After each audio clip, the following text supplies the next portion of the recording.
Hello students, यहाँ पे हम स्ट्रक्चर ऑफ एटम का थर्ड लेक्चर देखने वाले हैं। इससे प्रीवियस लेक्चर में हमने देखा था फैराडेज का एक कंक्लूजन था कि फैराडेज ने क्या किया था, एक इलेक्ट्रोलाइटिक सॉल्यूशन में से इलेक्ट्रिसिटी पास किया था। उसकी वजह से उसको ऑब्जर्व हुआ था कि जो इलेक्ट्रोड थे वो इलेक्ट्रोड पे वेट डिपॉजिट हुआ था या वेट क्या हुआ था, लिबरेटेड हुआ था। तो उसने बोला, उस एक्सपेरिमेंट के कंक्लूड निकाला कि दैट्स इलेक्ट्रिसिटी और electricity has a particle in nature, मतलब पार्टिकुलर नेचर ऑफ इलेक्ट्रिसिटी। अब उसके कंक्लूजन के बी हाफ पे ही एक साइंटिस्ट है which is called as the GJ Stoney ने कंक्लूड किया कि अगर हम इलेक्ट्रिसिटी, फैराडेज का एक्सपेरिमेंट था, फैराडेज के एक्सपेरिमेंट से इलेक्ट्रिसिटी पास करने के बाद में क्या हुआ, मैटर डिपॉजिटेड हुआ या क्या हुआ, लिबरेट हुआ। तो उसने सोचा कि उस मैटर के अंदर कुछ ऐसे पार्टिकल्स हो गए या ऐसे फंडामेंटल यूनिट्स हो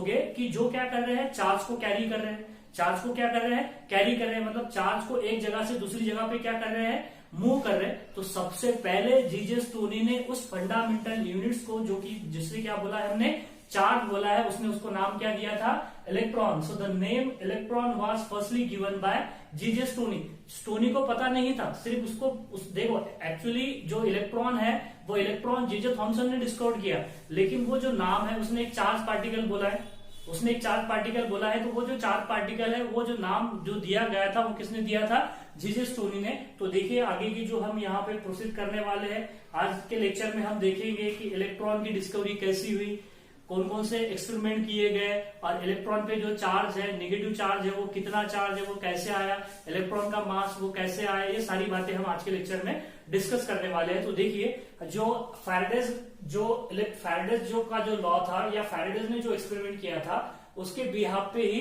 जीजे स्टोनी ने एक नेगेटिव पार्टिकल को क्या नाम दिया गया था, इलेक्ट्रॉन नाम दिया गया था। लेकिन उसको उसके बारे में कुछ ज्यादा डिटेल या मालूमात नहीं थी, किसको, जीजे स्टोनी को। सो देखिए the name of electron was given by GJ Stoney in 1891, but the JJ Thomson prove the existence of such particle.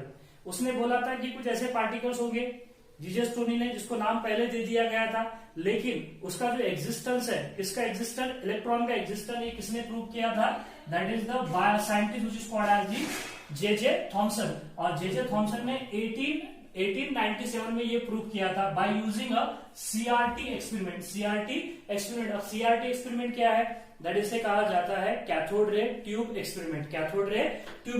तो देखते हैं हम कि कैथोड रे ट्यूब एक्सपेरिमेंट से उसने कैसे उस पर का चार्ज निकाला, या कैसे उसने उसका मास बताया, ये सारी बातें हम डिस्कस करने वाले हैं। तो ठीक है, चलिए शुरू करते हैं। तो देखिए कैथोड रे ट्यूब एक्सपेरिमेंट जो है उसे ऑल्सो कॉल्ड एज कौन सी ट्यूब कहते हैं, डिस्चार्ज ट्यूब। यहाँ पे देखिए जो कैथोड रे ट्यूब है which is also called as the discharge tube भी बोला जाता है। अब देखिए कैथोड रे ट्यूब या डिस्चार्ज ट्यूब है क्या, इस तरीके से देखिए एक ग्लास की ट्यूब है, that is cathode ray tube is a glass tube.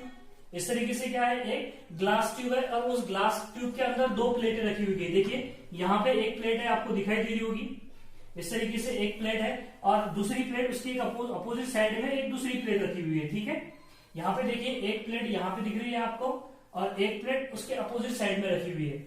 अब यहाँ पे देखिए क्या हुआ कि जो पहली प्लेट है उसने बैटरी के नेगेटिव टर्मिनल को जोड़ दिया, और दूसरी जो प्लेट है वो उसने बैटरी के पॉजिटिव टर्मिनल को जोड़ दिया। तो जो बैटरी के नेगेटिव टर्मिनल को जो प्लेट जोड़ी गई वो प्लेट हो गई नेगेटिव, जिसको नाम क्या दिया, दैट इज कैथोड। और बैटरी के जो पॉजिटिव टर्मिनल को जो प्लेट जोड़ी गई, मतलब जो वो प्लेट क्या हो गई, पॉजिटिव, मतलब उसको नाम क्या दिया, एनोड दिया। आपको बात समझ में आ रही है, एक सिलिंड्रिकल ग्लास ट्यूब है जिसके अंदर दो प्लेटें रखी हुई है, एक प्लेट बैटरी के पॉजिटिव टर्मिनल को जोड़ दिया, उसको क्या बोलोगे हम, दैट इज द एनोड, और एक बैटरी के नेगेटिव टर्मिनल को जोड़ दिया, उसको क्या बोलेंगे हम, दैट इज द कैथोड। और यहाँ पे देखिए क्या किया कि वो जो बैटरी का जो वोल्टेज है वो कैसा लिया है, यहाँ पे this are the very high voltage, about 10 to the power 4, इतना ज्यादा वोल्टेज यूज किया गया है, that is 10 to the power 4 volt. अब दूसरी बात देखिए यहाँ पे कि यहाँ पे लगाया गया है एक वैक्यूम पंप।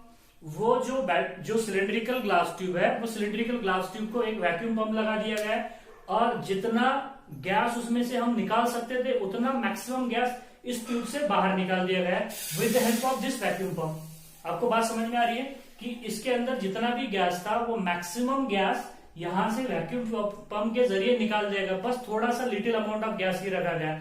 और दूसरी बात देखिएगा यहाँ पे कि ये जो अंदर ये जो ट्यूब है, इस ट्यूब के अंदर जो प्रेशर रखा गया वो कैसा रखा गया, that is very low pressure, very low pressure, about 10 to the power -3 atmosphere. Environment का जो प्रेशर होता है, अभी जो इन्वायरमेंट का जो प्रेशर होता है वो कितना होता है, 1 एटमॉस्फेयर होता है। लेकिन देखिए यहाँ पे 10 to the power -3 मतलब 0.001 एटमॉस्फेयर, इतना प्रेशर क्या कर दिया गया, कम कर दिया गया इस वैक्यूम पंप से। और इसमें स्मॉल अमाउंट ऑफ क्या रखा गया, गैस, सिर्फ लिटिल अमाउंट ऑफ ही क्या रखा गया, इसमें गैस रखा गया।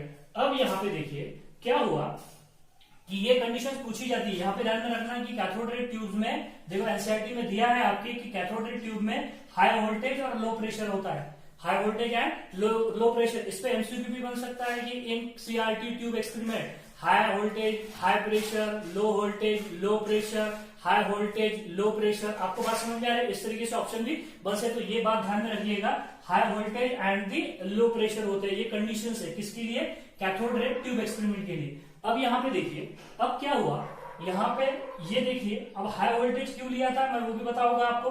अब इसके अंदर गैस है, इसके अंदर क्या है, गैस है। यहाँ से स्विच ऑन कर दिया, यहाँ से स्विच ऑन कर दिया तो उसको क्या दिखा, यहाँ पे साइंटिस्ट को क्या दिखा, यहाँ पे जे थॉमसन को दिखाई दिया कि यहाँ पे इस तरीके से कुछ लाइट ग्लो हुआ, यहाँ पे कुछ लाइट क्या हुआ, ग्लो हुआ। जैसे कि फॉर एग्जाम्पल अगर कोई लाइट हो, अगर लाइट अगर हमें ऑन करना है तो हम स्विच ऑन करते हैं, स्विच ऑन करने के बाद में हमें लाइट दिखता है, जैसे स्विच ऑन कर देते हैं स्विच ऑफ कर देते हैं लाइट चला जाता है। तो उसे यहाँ पे इस तरीके से लाइट की जैसी चमक दिखी, ग्लो दिखा यहाँ पे, कहाँ पे, इस ग्लास ट्यूब में, उस ग्लास ट्यूब में। तो उसने ऑब्जर्व किया कि ये क्या है, तो उसको ऐसा ऑब्जर्व हुआ। यहाँ पे देखिए यहाँ से उसको फिर क्या हुआ, हमने एक जो है एनोड के साइड में एक प्लेट रखी है, एक क्या रखी है, प्लेट रखी है या स्क्रीन रखी है, that screen which is called as the fluorescent screen. कौन सी स्क्रीन बोलोगे आप इसे, fluorescent screen. Generally fluorescent screen किसकी होती है, ZNS की, ZNS that is zinc sulphide बोलते हैं जिसको।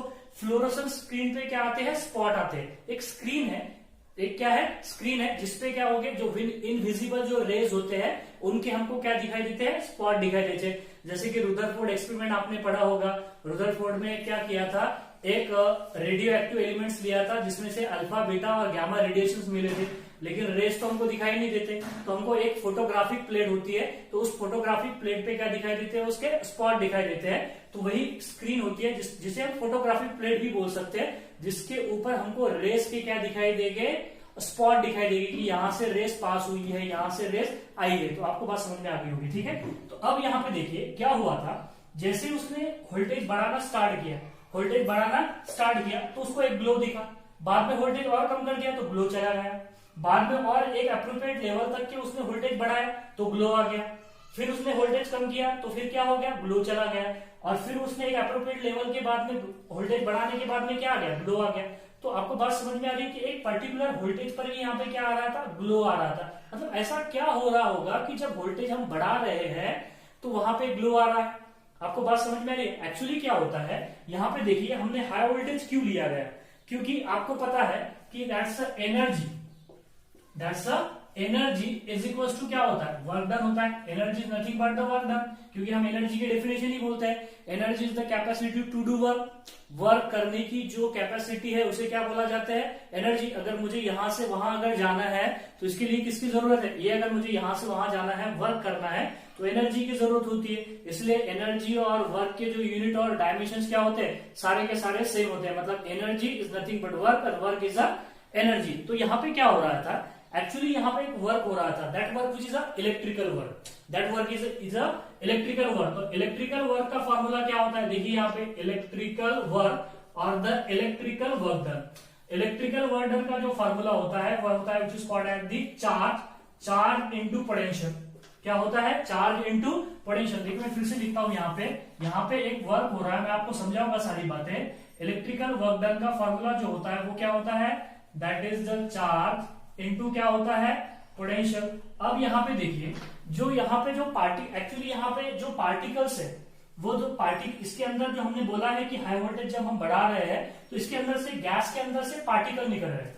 क्या निकल रहे हैं, पार्टिकल। और वो पार्टिकल के वजह से यहाँ पे क्या मिल रहा है, हमको ग्लो मिल रहा है। आपको बात समझ में आ रही है, जो पार्टिकल यहाँ से निकल रहे हैं उस पार्टिकल की वजह से हमको क्या दिखाई दे रहा है, ग्लो दिखाई दे रहा है। तो वो जो पार्टिकल्स है, और ऐसा दिखाई दिया कि वो जो पार्टिकल्स है वो कैथोड की तरफ से एनोड की तरफ मूव रहे। सुनिए मेरी बात, वो जो पार्टिकल यहाँ पे क्या हुआ था, इसके अंदर जो गैस लिया हमने, इसके अंदर जो गैस लिया है वो गैस, जो कोई भी गैस हो, चाहे वो हाइड्रोजन हो, चाहे ऑक्सीजन हो, नियॉन हो, हीलियम हो, आर्गॉन हो, क्रिप्टॉन हो, चाहे वो कोई भी गैसेस हो, वो जो हम हाई वोल्टेज यूज कर रहे हैं, तो हाई वोल्टेज की वजह से वो गैस आयोनाइज हो रहा है। क्या हो रहा है? आयोनाइज। आयोनाइज का मतलब क्या होता है कि वो अपने इलेक्ट्रॉन लूज कर रहा है, अपने इलेक्ट्रॉन लूज कर रहा है। तो मुझे बताइए कि उसे ऐसा दिखा, हमको तो ये पहले ही पता है कि इलेक्ट्रॉन होते हैं करके, ये हमको पता है, हमने आप पहले से पढ़ते आ रहे हो कि इलेक्ट्रॉन ऐसी कुछ चीज होती है, लेकिन उस टाइम की बात बता रहा हूं मैं आपको कि उसे ग्लो दिखा है। तो वो ग्लो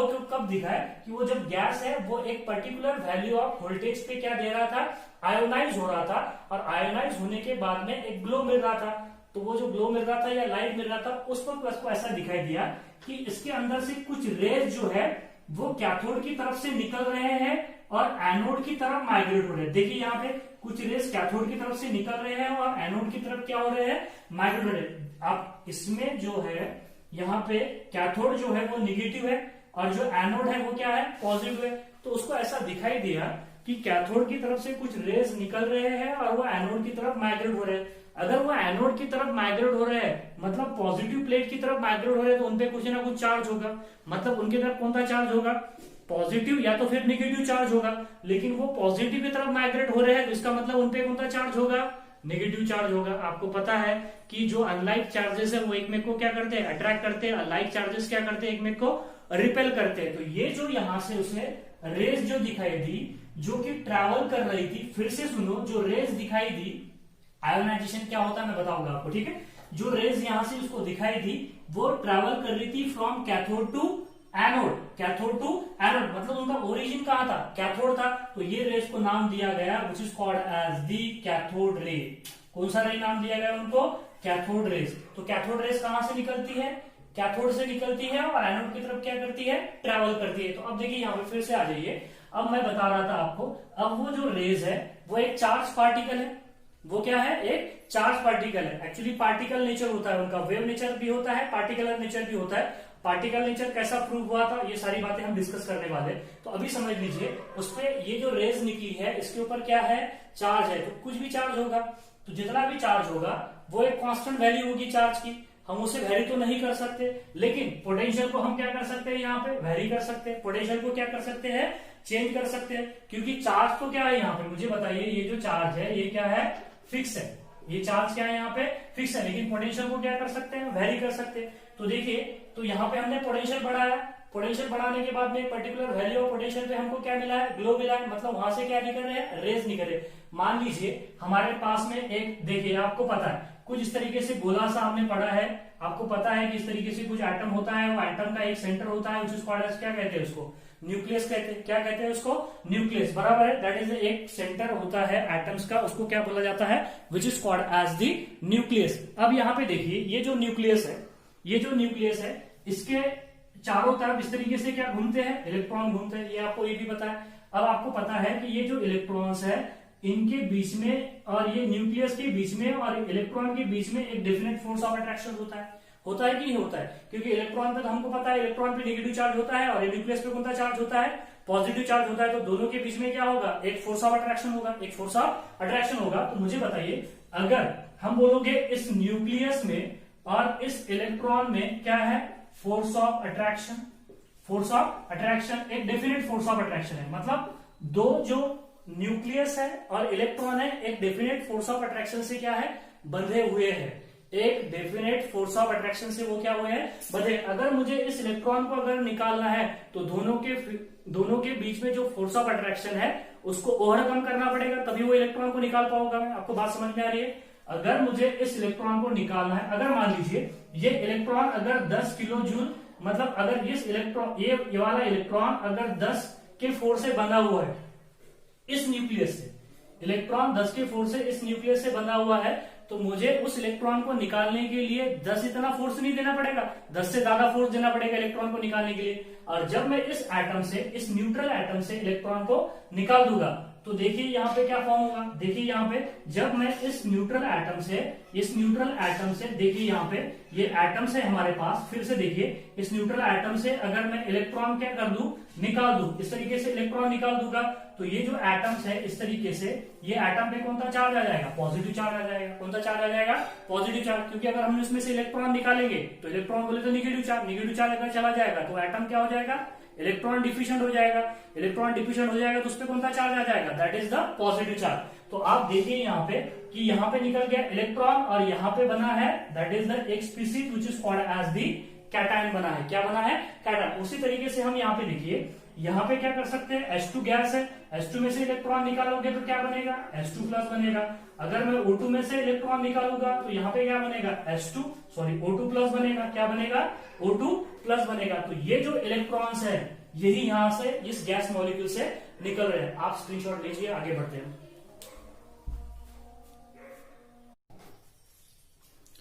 यहां पे आपको बात समझ में आ रही है कि अगर कोई गैस से अगर हम इलेक्ट्रॉन अगर निकाले तो वो क्या फॉर्म करता है, उसका कैटायन फॉर्म करता है। क्या फॉर्म करता है, कैटायन। तो इस तरीके से देख लीजिए यहाँ पे क्या फॉर्म हो रहे हैं, कैटायन।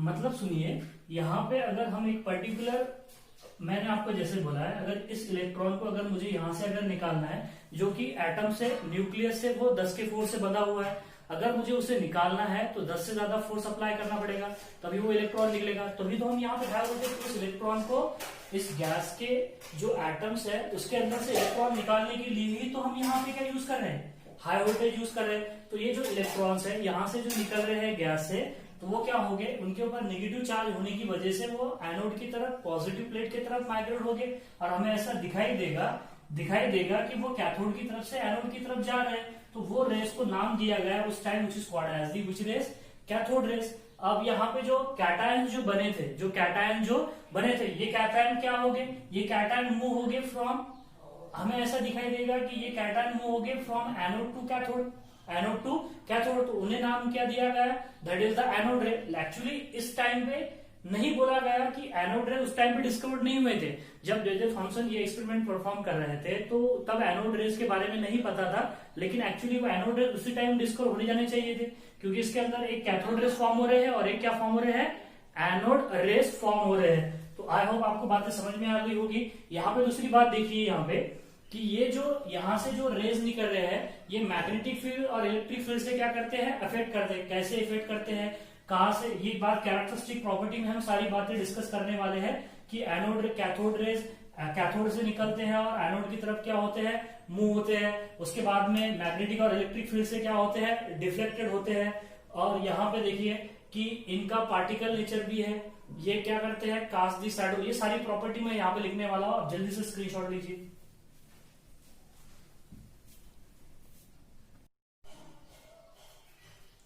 अभी हमने जो कैथोड रे ट्यूब एक्सपेरिमेंट जो देखा है उसकी सारी कैरेक्टरिस्टिक प्रॉपर्टीज यहाँ पे लिख दी है। तो स्टेप बाय स्टेप सारी प्रॉपर्टी हम देखने वाले हैं। मैं वैसे तो बोल चुका हूं, लेकिन अगर कोई पॉइंट छूट गया होगा तो अब यहाँ पे कवर होने वाला है, ठीक है। तो देखिए पहली बात है यहाँ पे कि cathode rays start from cathode and move toward the anode. ये बात आपको पता है कि कैथोड रेज कहां से स्टार्ट होती है, कैथोड से स्टार्ट होती है और एनोड की तरफ जाके खत्म हो जाती है, ठीक है। तो that's the cathode ray start from cathode and move toward the anode. दूसरा पॉइंट सुनिए, दिस रेज आर इनविजिबल। ये रेज कैसी होती है, इनविजिबल होती है, विजिबल नहीं होती है, लेकिन दे शो द इफेक्ट और the glow on the fluorescent screen when this rays hit by them. तो यहाँ पे वही लिखा है, this rays are invisible but cause the fluorescent material glow when hit by them. तो हमको ये भी पता है कि ये जो रेज होती है इनविजिबल होती है, लेकिन हमने जो फ्लोरोसेंट स्क्रीन रखी है वहां पे उसके ऊपर क्या मिलना शुरू हो जाते हैं, उसके स्पॉट दिखाई देते हैं हमको, ठीक है। तो ये भी पॉइंट आपको समझ में आ गया होगा। नेक्स्ट है, in the absence of electric and magnetic field they travel in straight line. अगर मैग्नेटिक फील्ड नहीं है, इलेक्ट्रिक फील्ड भी नहीं है, तो ये रेस सीधी की सीधी जाने वाली है, मतलब स्ट्रेट लाइन में क्या करने वाली है, मूव करने वाली है। अगर इलेक्ट्रिक फील्ड अगर अपने अप्लाई कर दिए, देखो ये रेस जा रही है, अगर उसके हमने क्या कर दिए, ऊपर और नीचे क्या कर दिए, इलेक्ट्रिक फील्ड अप्लाई कर दी, ऊपर पॉजिटिव और नीचे निगेटिव, या फिर नीचे पॉजिटिव ऊपर निगेटिव। तो ये रेस जो है इलेक्ट्रिक फील्ड अप्लाई करने के बाद में निगेटिव प्लेट की तरफ नहीं, पॉजिटिव प्लेट की तरफ क्या हो जाती है, डिफ्लेक्ट हो जाती है। अगर पॉजिटिव प्लेट, नीचे वाली पॉजिटिव प्लेट है, तो इस तरीके से स्ट्रेट लाइन जा रही थी इन the absence of magnetic field और इलेक्ट्रिक फील्ड, तो ये रेस क्या हो जाती है, पॉजिटिव प्लेट की तरफ क्या हो जाती है, डाइवर्ट हो जाती है। इस पर से कंक्लूड निकला कि इस रेस पर कौन सा चार्ज है, नेगेटिव चार्ज है, क्योंकि वो किसकी तरफ माइग्रेट डिफ्लेक्ट हो जाएगी, किसकी तरफ डिफ्लेक्ट हो जाएगी, पॉजिटिव प्लेट की तरफ डिफ्लेक्ट हो जाएगी। अगर हमने यहाँ पे देखिए, अगर मैग्नेटिक फील्ड लिया तो मैग्नेटिक फील्ड अगर अप्लाई करने के बाद में क्या हो जाता है, जैसे ही हम मैग्नेटिक फील्ड अप्लाई कर देते हैं, अगर ये रेस इस तरीके से जा रही है, नीचे से मैग्नेटिक फील्ड अगर लगाते हैं तो ये रेस अपवर्ड इस तरीके से अपवर्ड चली जाती है। तो ये सारी बातें हम नेक्स्ट जब हम उसका चार्ज टू मास रेशियो कैसा आया वो ये डिस्कस करेंगे, तो वो मतलब जो रेज है अगर मैग्नेटिक फील्ड में अगर जाएगी तो हेलिकल पाथ फॉलो करती है, अगर मैग्नेटिक फील्ड में अगर सॉरी इलेक्ट्रिकल अगर फील्ड में अगर उसको हम भेजेंगे किसको, रेस को, कैथोड रेस को, तो वो हेलिकल पाथ फॉलो करती है। अगर मैग्नेटिक फील्ड में अगर हम उसको भेजेंगे या मैग्नेटिक फील्ड में अगर हम उसको पास करेंगे तो वो कैसा पाथ फॉलो करती है, सर्कुलर पाथ फॉलो करती है। ये सारी बातें हम डिस्कस करने वाले हैं। लेकिन in the absence of magnetic और electric field they travel in straight line, they travel in straight line, then cathode ray cast the shadow, cathode ray cast the shadow. अब हमने देखा है यहाँ पे कि जो ग्लास ट्यूब है, जिस ग्लास ट्यूब में cathode rays cathodes to anode की तरफ मूव हो रही है, तो अगर मैं उसके बीच में एक आधा कोई ऑब्जेक्ट रख दूं इस तरीके से, कैथोड रेस के बीच में इस तरीके से ऑब्जेक्ट अगर रख दिया गया तो उसकी शैडो गिर जाएगी, मतलब ये कैथोड रेस इस ऑब्जेक्ट को पास नहीं कर सकती, मतलब उनकी पेनिट्रेटिंग पावर क्या होती है, कम होती है। पेनिट्रेटिंग पावर जो होती है वो क्या होती है, कम होती है। इसकी क्या दिखाई देगी, शैडो दिखाई देगी। आपको बात समझ में आ रही है यहाँ पे कि रेस इसमें से पास नहीं हो सकती है, लेकिन थिन शीट ऑफ एल्यूमिनियम में से वो पास हो सकती है। ये बातें आएगा नेक्स्ट पॉइंट यहाँ पे। दूसरी नेक्स्ट पॉइंट कि cathode ray cast the shadow of the object when placed in its path. Next देखिए, it produce the small mechanical effect on the small paddle wheel. अब इसका क्या मतलब है, अगर मैं उस कैथोड रेस के सामने उस कैथोड रे के पाथ में एक स्मॉल छोटे से छोटा अगर एक पैडल व्हील रख दूं, क्या रख दूं, व्हील रख दूं, तो वो क्या करता है, व्हील को, वो जो कैथोड रेज है व्हील को क्या कर देती है, रोटेट कर देती है। मतलब उसके ऊपर क्या कुछ ना कुछ क्या हो जाता है वहां पे। देखिए यहाँ पे कैथोड जो रेज है, अगर उनके रास्ते में हमने एक छोटा सा स्मॉल पैडल व्हील रख दिया तो वो स्मॉल पैडल व्हील रोटेट होना शुरू हो जाता है। इस पर से कंक्लूड होता है कि कैथोड जो रेज है उसका वेव नेचर नहीं, उसका कौन सा नेचर है, that is the particle nature है। क्योंकि अगर पार्टिकल ही अगर टकराएगा, पार्टिकल ही अगर कोलाइड होगा तभी तो क्या होगा, वहां पे वर्क होगा। वेव्स की वजह से वर्क नहीं होने वाला। आपको बात समझ में आ रही है, वेव के वजह से वहां पे वर्क नहीं हो रहा। एक छोटा सा पैडल व्हील है, अगर मैं वहां पे एक बड़ा सा बल्ब लगा दूं लाइट का, तो क्या वो पैडल व्हील रोटेट होगा, नहीं होगा, क्योंकि लाइट का जो नेचर है वो कैसा है, that is the wave nature है। तो ये जो कैथोड रेज है उसका पार्टिकल नेचर होने की वजह से उसके पार्टिकल्स उस पैडल व्हील पे से टकराएंगे, कोलाइड होंगे और उसे वहां पे रोटेट होने के लिए क्या करेंगे, मजबूर करेंगे। तो ये बात भी ध्यान रखिएगा कि यही जो कंक्लूजन है ये शो करता है कि उस कैथोड रेज का जो नेचर है वो कैसा नेचर है, पार्टिकल नेचर है। ठीक है, नेक्स्ट पॉइंट देखिए यहाँ पे, fifth point, the ray which consist of negatively charge. क्योंकि हमने देखा है कि वो इलेक्ट्रिकल फील्ड में पॉजिटिव प्लेट की तरफ क्या होते हैं, डिफ्लेक्ट होते हैं। So that is this are the negatively charge fast moving particle, that is the fast moving particle and that's name which is called as the electron. नाम किसने दिया था, जीजे स्टोनी ने नाम दिया था। उसको पता नहीं था ऐसा कुछ होता है करके, लेकिन उसने नाम दे दिया गया, दैट इज द इलेक्ट्रॉन। लेकिन उसको प्रूफ, उसका एग्जिस्टेंस प्रूफ किया था, that is the J Thomson ने। एक्चुअली नाम अगर पूछा गया आपको इलेक्ट्रॉन किसने दिया, तो जीजे स्टोनी ने। जे थॉमसन ने तो उसे निगेट्रॉन बोला था। क्या बोला था, निगेट्रॉन। नाम जो इलेक्ट्रॉन जो नाम है वो जीजे स्टोनी ने दिया था, गलत मत कर देना।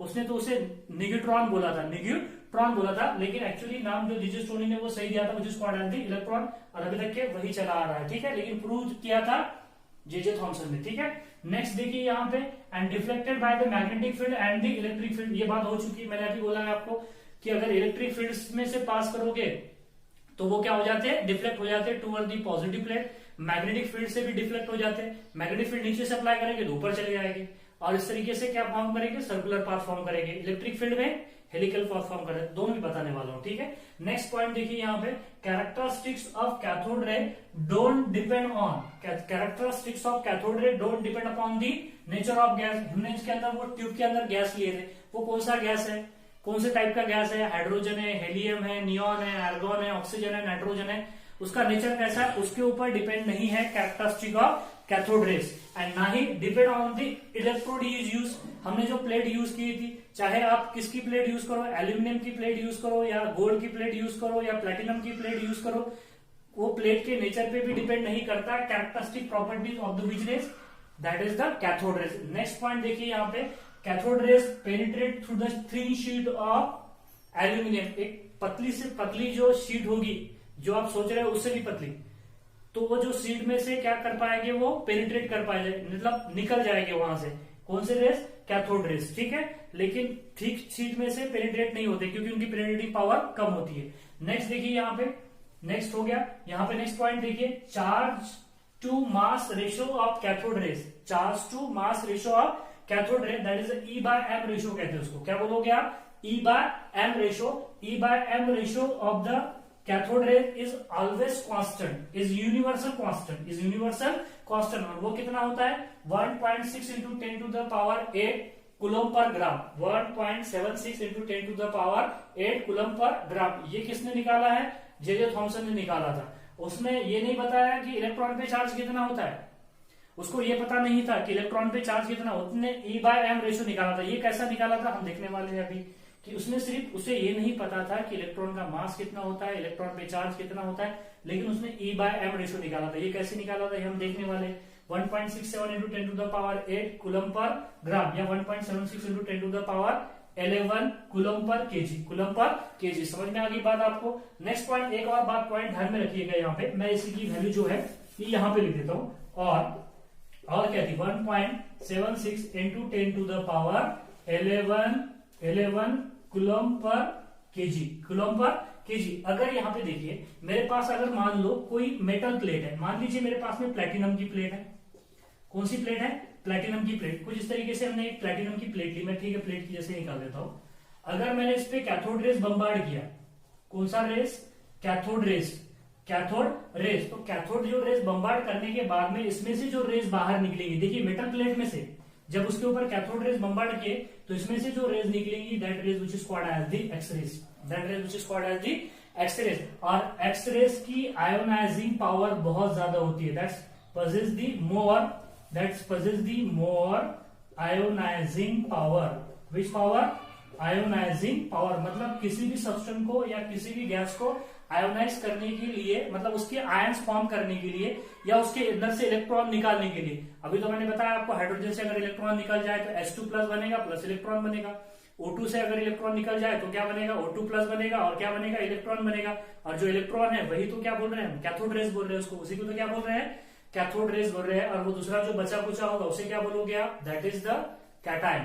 तो यहाँ पे देखिए, तो उस कोई भी गैस को आयोनाइज करने के लिए हम एक्स रेस का इस्तेमाल कर सकते हैं। जैसे कि मैंने आपको बोला है कि इसमें सिर्फ इसने E/m रेशियो बताया था। चार्ज किसने बताया था, चार्ज बताया था R.A. मिलिकन ने। R.A. मिलिकन ने एक एक्सपेरिमेंट किया था, उसे बोला जाता है मिलिकन ऑयल ड्रॉप मेथड। उससे उसने इलेक्ट्रॉन पर का चार्ज निकाला था, ठीक है। मास भी देखेंगे अपन। अब यहाँ पे देखिए कि ये जो कैथोड रेज यहाँ पे बम्बार्ड करने के बाद में यहाँ से जो रेज निकलेंगी, that rays which is called as the X rays निकलेंगी। So these are the characteristic properties of which rays, cathode rays. अब यहाँ पे देखिए चार्ज टू मास रेशियो जो 1.67 इंटू 10 टू द पावर 8 ग्राम पर, सॉरी कूलम पर ग्राम, coulomb per gram, या फिर 1.67 into 10 to the power 11 coulomb per KG. ये कैसे आया, that is the charge to mass ratio by J Thomson ने कैसा निकाला, ये हम सारी बातें डिस्कस करने वाले हैं। अब जल्दी से स्क्रीनशॉट लीजिए।